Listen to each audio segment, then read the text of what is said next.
Ingay ng mga ibon o huni ng mga ibon. Yung mga itim na ibon nilang lansidyang.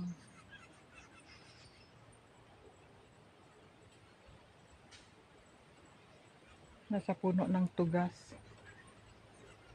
Yan o, may kinakain sila. Yung bunga ata ng ano. Yung mga bulaklak o bunga. Oo, bunga kasi daming bunga. Oy. Diyan muna linisan ko. Diyan. Hanggang doon. Tapos lagyan ko ng ano, bakod. Nasira na kasi. Tapos pinagdaanan ulit.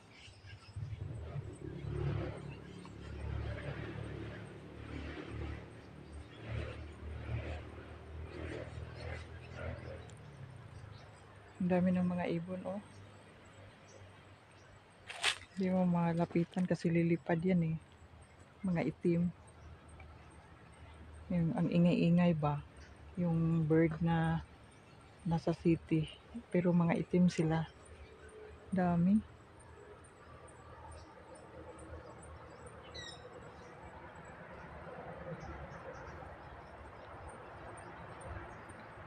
Hmm.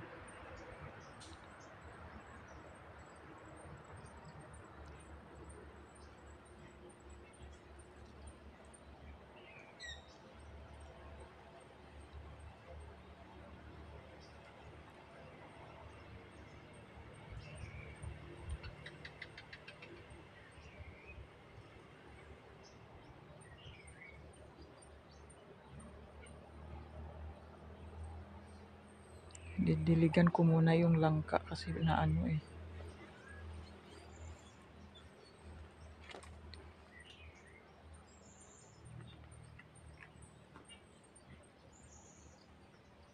Diyan, kalilinis ko lang.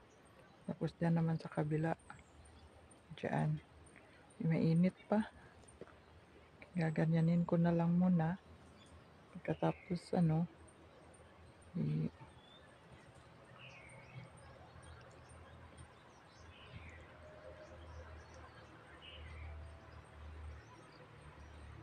kahit hanggang doon lang yun, oh. Ganyan. Paikutan ko ng bako dyan. Dito ko ilagay yung kambing. Parang pinakawalan ko ba. Tsaka yung mga pit ko, oh. Doon, oh. Mga pato.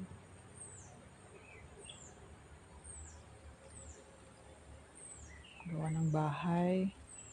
Tapos yung paitlogan nila. Nasa gilid lang ng ano, yung bahay ng baboy. Ginawa ko paraan para makapag-itlog sila.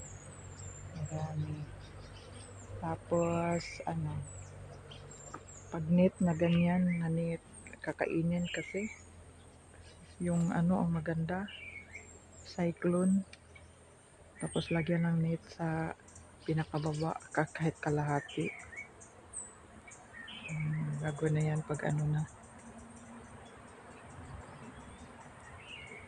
May kaya na.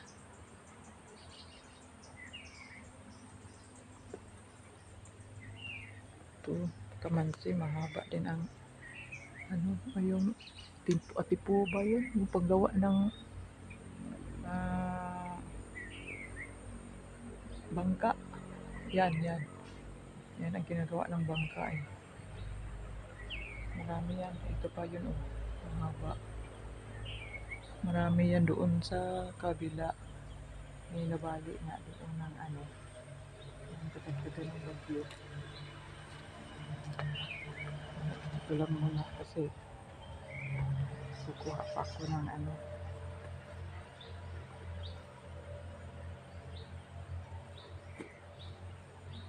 Kahoy para doon sa gawin kong bakod.